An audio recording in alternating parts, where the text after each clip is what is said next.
are able to report the figures correctly, which would have reported in say July 17 return incorrectly? The answer is clear no.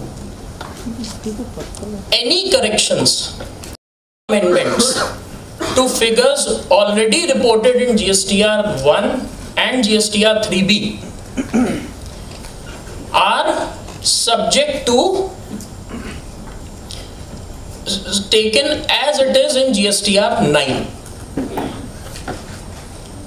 We are not supposed to correct the figures and then prepare GSTR 9. The form is very clear. Why so? The main reason being, whenever we are compiling GSTR 9, the figures from GSTR 9 are moving forward in GSTR 9C. For 9C, the basic documents become your audited financial statement or the books of accounts, or we can say the state-wise books of accounts in case of multiple registrations. Whatever you have already reported in GSTR 3B and 1, the flow goes like this. Whatever you have already reported in GSTR 1 and GSTR 3B, that will move to GSTR 9. The compiled GSTR 9 figures will move on as it is to GSTR 9C. And the reconciliation we are preparing in 9C, we have to fill in the figures from our audited financial statements. We have to fill in our 9C from audited financial statements. The figures from the audited financial statements are subject to few adjustments as given in 9C. The final adjusted figure gets compared with the figure of 9 and any difference arising out there. Reasons have to be given, and if there is an admitted tax liability, we have to pay the taxes and discharge the tax along with interest through 9C. So the process goes like this. We have been filing 1 and 3B. Now we have come to filing GSTR 9. From GSTR 9, we will be going to our audit report and reconciliation. When we are reconciling what? We are reconciling books with GSTR 9 as it is appearing in 9C. But what is GSTR 9? GSTR 9 is nothing but a summation of GSTR 1 and 3B. So are you not indirectly reconciling, making a reconciliation in 9C of return and books which ought to have been done month-wise? So the process has been a bit lengthy now, that we are not directly comparing 1 and 3B with the books of accounts, and we are first putting in the figures in 9 and then comparing it with the books of accounts in 9C, and whatever there is a difference in liability, whatever the differentials are arising, we are paying tax in cash through 9C and thereafter filing the forms. 9C, the process gets completed at that point of time. So this flow of chain is very important for all of us to keep in our minds, that how the data is flowing from books 3B, 1, 9, 9C. Once we are clear onto this flow, we will be able to handle this exercise very easily. There's not a big issue. Coming on to another aspect, I have already covered this point just now, that can any additional tax liability which I may have omitted for any reason whatsoever, can be paid through 9C? Can be paid through GSTR 9? The answer is clear no. We have done that process right now. So any additional liability that is coming, arising out of a reconciliation between books and GSTR 9, has to be paid in cash. It is very clear, 9C is very clear, you cannot utilize credit now. Any additional liability, pay through the cash ledger in 9C and through 9C only. So that process gets completed here. So we have covered the issues which were broadly coming and had made a thought process clear of what our processes should be before we come to a final exercise on this. Now, GSTR 9. GSTR 9 is an annual return form. We all have been dealing it in the erstwhile VAT laws. So the annual return is not new for chartered accountants. We all have been doing it. It's just the process has been changed and the particulars are changed. We have to just analyze it from that perspective. The form is broadly divided into 6 parts. It is divided into 6 parts. We have basic details. We have details of outward and inward supplies declared during the year. Here we are dealing with the outward supplies we have declared during the year. I'll just wait for a moment at these 2 points. Declared during the financial year. Declared means declared in GSTR 1 and GSTR 3B. We are clear on this. The point of doubt is coming here. The form is saying declared during the financial year. It is saying declared during the financial year. A bit doubt is coming when we are reading the word during. But for all practical purposes, this during has to be read as for. For all practical purposes, this during the financial year has to be read as for. This is a error in the form, or you can say a word that shouldn't be used, because during the financial year means whatever returns were filed up to 31st March only we have to compile and give the data. It is not so. Even the March, if we'll go by this definition of during, even the March return which was due to be filed by 20th April will not come here. So the concept gets incomplete if we go by a literal meaning of the word during. Therefore, I would suggest and request that all of us should read this as for instead of during. Third part, details of ITC as declared and returns filing during the financial year. We have 3B, we'll pick up 3B here and declare the details, no issue. Details of tax paid as declared and returns filed during the financial year.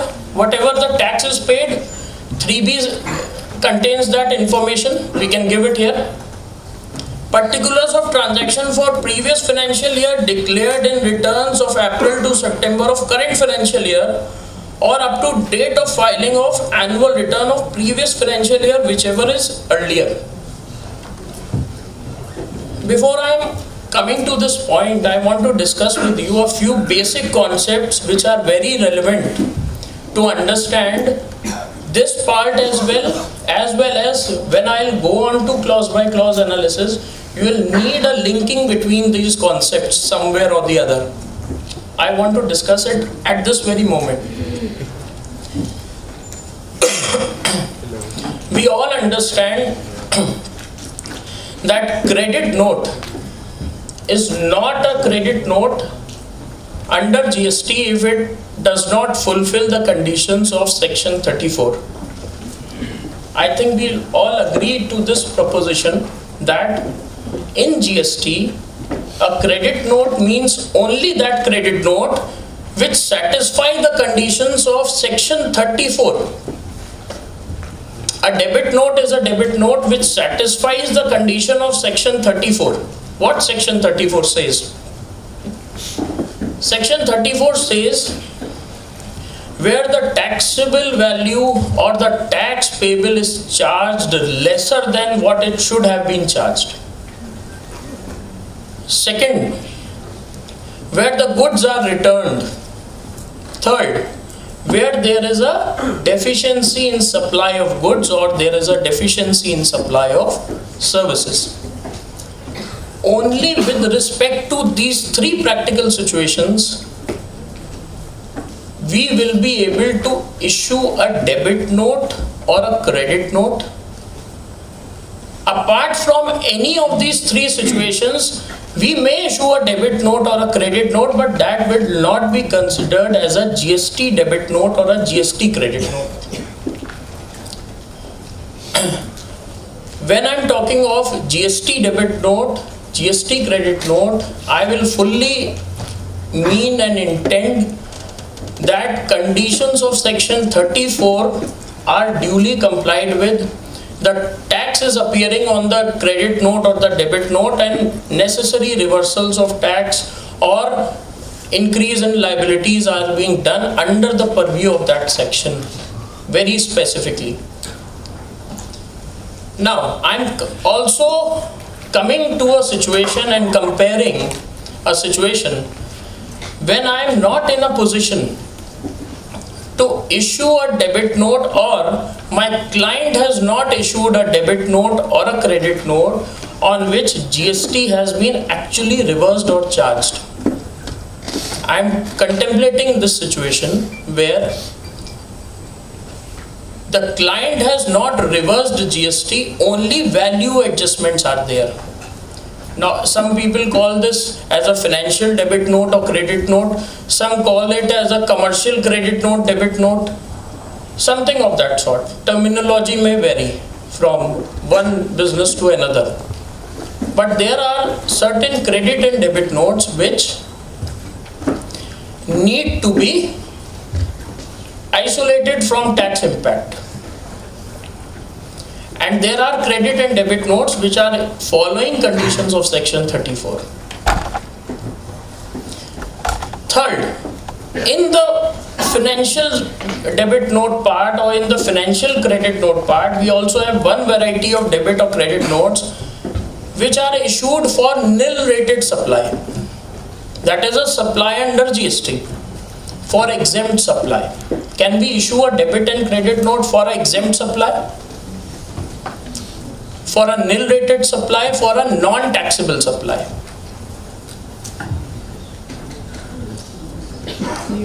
Yes, but that will not be considered for all legal and law purposes a section 34 credit note. Why?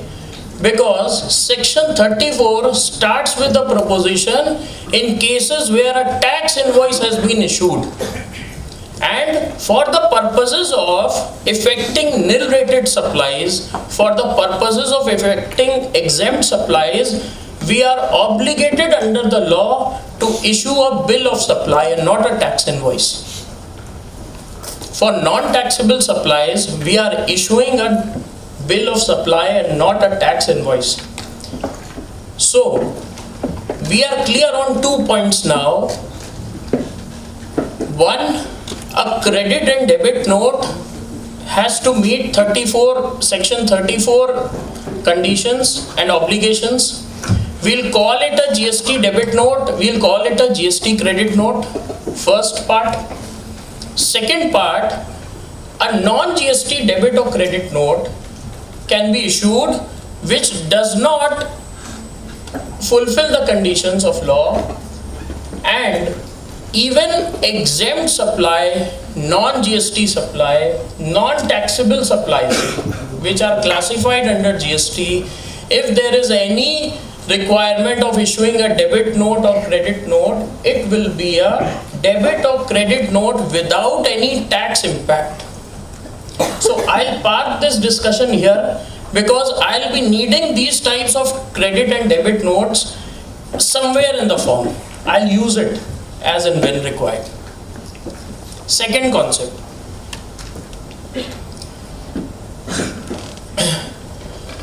We are auditing financial statements. We are traditionally the best in that, and we all understand what are errors of omission and what are errors of commission.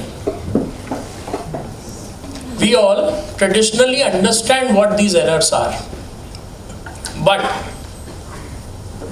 these errors have taken a somewhat different color. It is not very different from our conventional understanding of errors of omission and errors of commission.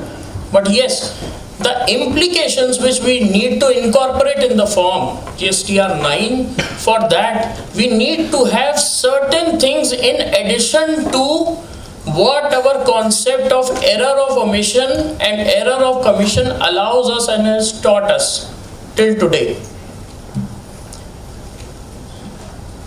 I'll first take up what is a error of omission.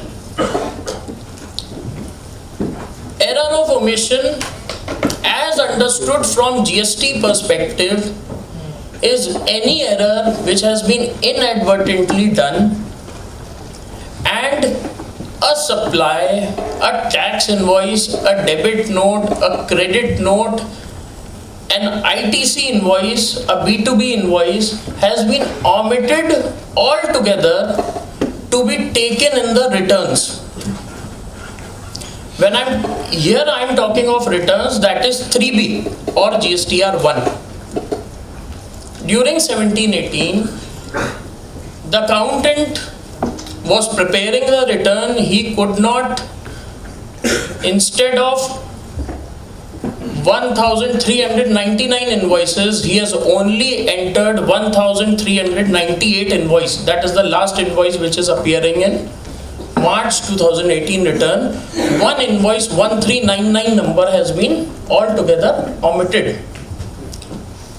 So that is clearly what we have understood, that errors of omission under GST can be with respect to the outward supply as well. Any invoice can be left out, or it can be with regard to